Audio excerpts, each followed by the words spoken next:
Not change your aim, change the approach. आपकी जो M है, एम्बिशन है, उसको बदलोगे ना तो कहीं नहीं रहोगे। अक्सर लक्ष्य बदलने वाले लोग भटकते हुए मिलते हैं और उनका कोई किनारा नहीं होता है।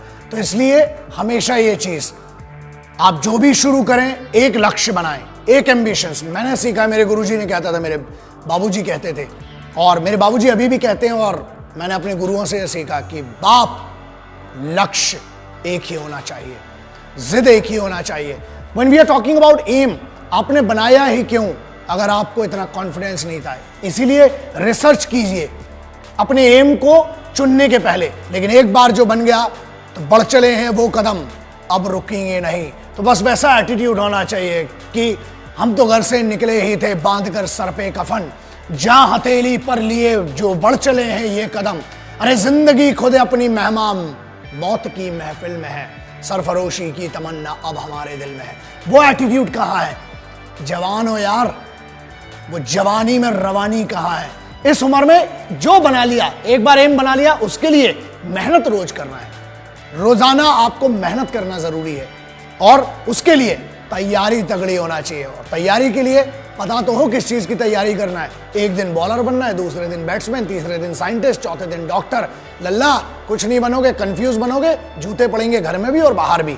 एक एम बनाओ और बस उसकी तरफ बढ़ते जाओ। रोज मेहनत करना जरूरी है दोस्त, क्योंकि बगैर मेहनत के ना कुछ नहीं मिलता। शॉर्टकट, हाँ, शॉर्टकट से क्या होता है कि आप शॉर्टकट से आप खुश हो जाएंगे थोड़े समय के लिए। याद रखना, शॉर्टकट कभी भी मंजिल तक नहीं पहुंचाता है। घूम फिर के आप फिर से हाईवे पे आ जाओगे, फिर बोलोगे कि टाइम वेस्ट हो गया।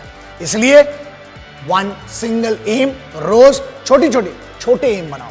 प्रॉब्लम यह कि एक ही दिन में आप कुछ नहीं बन सकते हो।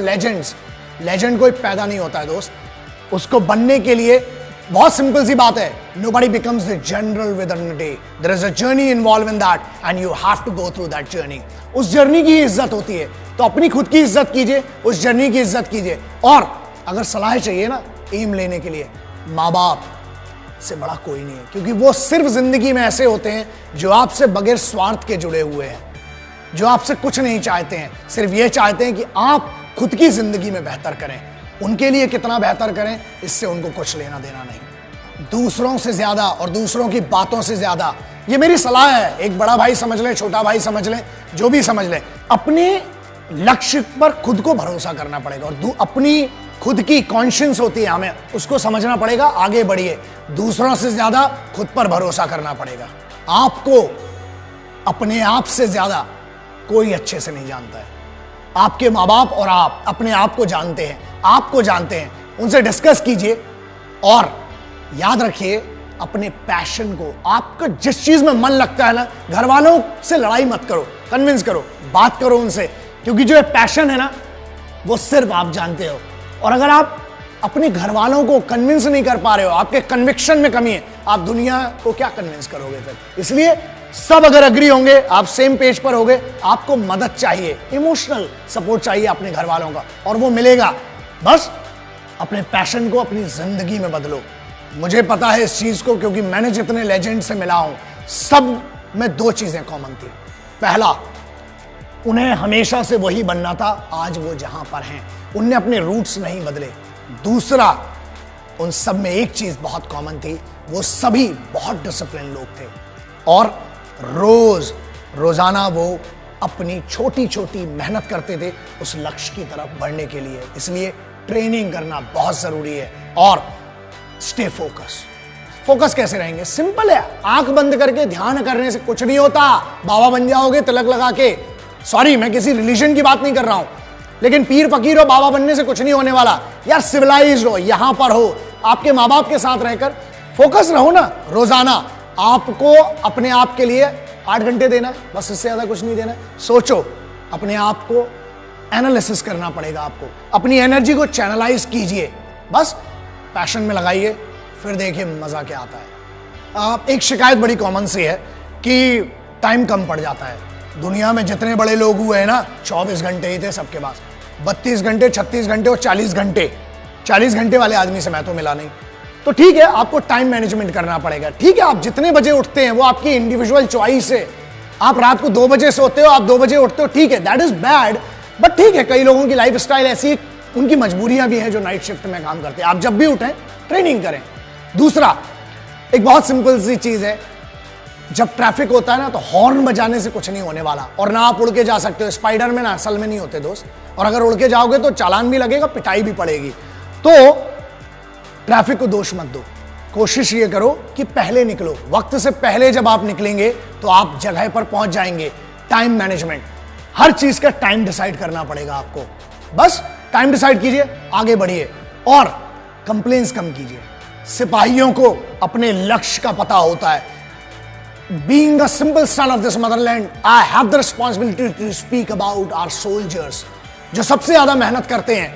बहुत सिंपल है ना, एक टास्क दिया जाता है, चाहे वो बंकर बनाना हो, चाहे वो राशन लाना हो, चाहे घर बनाना हो, चाहे अपनी एक रेजिमेंट को मूव करना हो, चाहे जंग लड़ना हो। याद रखिए, वो कभी शिकायत नहीं करते हैं, बस वो काम करते हैं, मेहनत करते हैं, क्योंकि उनका लक्ष्य क्लियर है कि हमें ये करना है। छोटे छोटे लक्ष्य बनाइए और उन छोटे छोटे लक्ष्यों के लिए रोजाना छोटी छोटी मेहनत कीजिए। एम को सीधा रखिए और बेइज्जती होना बहुत जरूरी है। मैं हमेशा कहता हूं, जब बेइज्जती होती है ना तो अंदर एक आग जग जाती है, और उस आग की दम पे ही आप करते हो। तेज भागने के लिए आग की जरूरत है। रॉकेट को देख लेना, कभी नीचे आग लगी होती है, इसीलिए इतना तेज भागता है। सो बेइज्जती, बस एक बात याद रखना, कभी ना कभी, कहीं ना कहीं आपको काम करना पड़ेगा अपने लिए, क्योंकि आपके माँ बाप की या आपके रिलेटिव्स ने कभी ना कभी, कहीं ना कहीं कुछ ऐसा कहा होगा जो बेइज्जत किया होगा। उस बेइज्जती को याद करना, वो पावर देती है। हमें एक फियर होना चाहिए, वो डर होना चाहिए हमें कि यार अगर मैं कुछ नहीं कर पाया तो मेरी फैमिली के लिए मैं रिस्पॉन्सिबल हूं। अपने परिवार के लिए उस बेइज्जती को सहन करो, और उन सभी लोगों को जिनने आप पर शक किया है, आपकी ईमानदारी पर शक किया है, आपके पेरेंट्स की परवरिश पर शक किया है, उनको साबित करो कि वो गलत थे और आपकी परवरिश बहुत अच्छी थी। उतार चढ़ाव जिंदगी में आना जरूरी है। हमारे यहां कहीं पढ़ा था कि हार्ट बीट जो है ना वो भी ऐसी चलती है, तो डरो मत उससे, धीरे धीरे हमें चलना है। मैंने एक ट्रक के पीछे बहुत सालों पहले पढ़ा था कि धीरे धीरे चलेंगे तो बार बार मिलेंगे, और अगर बहुत तेज चलेंगे तो हरिद्वार मिलेंगे। तो याद रखना, हमें धीरे धीरे चलना है, और पहले मंडे आता है, फिर ट्यूसडे आता है, फिर दिन चलते हैं। डायरेक्ट संडे नहीं आता। हल्की हवा चलती है, उससे नींद आ जाती है पंखे की हवा में, ठीक है, लेकिन बहुत तेज हवा चलती है ना तो तूफान में घर भी उड़ा ले जाती है।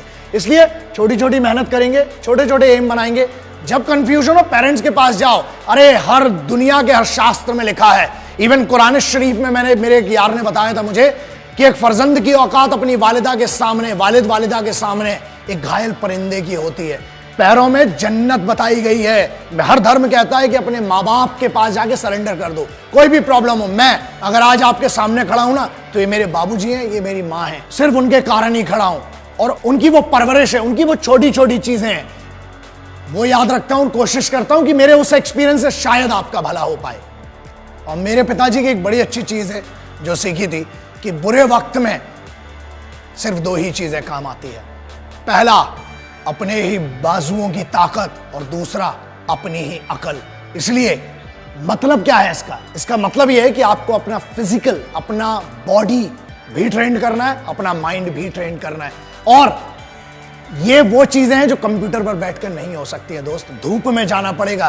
पूरी जनरेशन को 93% अर्बन कल्चर में विटामिन डी डेफिशिएंसी है। क्यों? क्योंकि धूप नहीं मिलती है। नेचर दुनिया का सबसे बड़ा गुरु है, तो जाइए जरा, उसका भी मजा लीजिए। और जब आप ट्रेंड होंगे ना लक्ष्य के लिए, एक बात बताइए, आप बहुत सक्सेसफुल बन गए, उसके बाद क्या करेंगे अगर उस सक्सेस को एंजॉय नहीं कर पाए तो? इसलिए सक्सेसफुल बनना, सक्सेस के मायने सबके लिए अलग हैं दोस्तों। मेरे लिए यह है कि एक गरीब बच्चे की मैं मदद कर पाऊं, कुछ लोगों की अपने ज्ञान से, या जो भी मुझे छोटा सा लिटिल माइक्रो नॉलेज जिसको मैं कहता हूं, उससे कभी किसी की मदद कर पाऊं। यह है मेरा लक्ष्य। बहुत सिंपल है कि मुझे दो चीजें करना है, और जो मेरी जिद है और मैं करके रहूंगा। पहला, भारत में हर महिला को आत्मरक्षा, सर्वाइवल टैक्टिक्स आना जरूरी है और कंपलसरी होना चाहिए। Karate, judo, taekwondo, martial arts की बात नहीं कर रहा हूं, मैं बात कर रहा हूं survival tactics, how to use available accessories, और उसका उपयोग करके बचना कैसा। हर महिला को आना चाहिए, हर बच्ची को इंडिया में आना चाहिए। दूसरा, 1.5 साल की मिलिट्री ट्रेनिंग कंपलसरी। जो मैं लक्ष्य की बात कर रहा हूं ना, अगर वो ट्रेनिंग करी होती आपने तो शायद आज डिस्कशन ही नहीं कर रहे होते। Every Indian, every individual should be train for minimum 1.5 year. वो कल्चर है इंडियन मिलिट्री ट्रेनिंग का। मजा आएगा, फिर मुझे आपसे बात करने की भी जरूरत भी नहीं रहेगी। कोशिश करेंगे कि आप और हम मिलकर कुछ अच्छा कर सकें इस राष्ट्र को। राष्ट्र क्या है दोस्तों, कुछ चंद लकीरें नहीं राष्ट्र कहलाती हैं। देश वो है जिसके लिए सिपाही रोज अपना घर बार छोड़ के लड़ रहा है आपके लिए। आपको तो सिर्फ मेहनत करना है इस सिविल की दुनिया में, लक्ष्य बना के आगे बढ़ना है। देश के लिए मदद कीजिए, ये मैं आपसे बहुत एक भाई के तौर पर रिक्वेस्ट कर रहा हूं कि अपने काम को बेस्ट कीजिए, देश खुद तरक्की करेगा। जय हिंद, वंदे मातरम, इंकलाब जिंदाबाद, भारत माता की जय।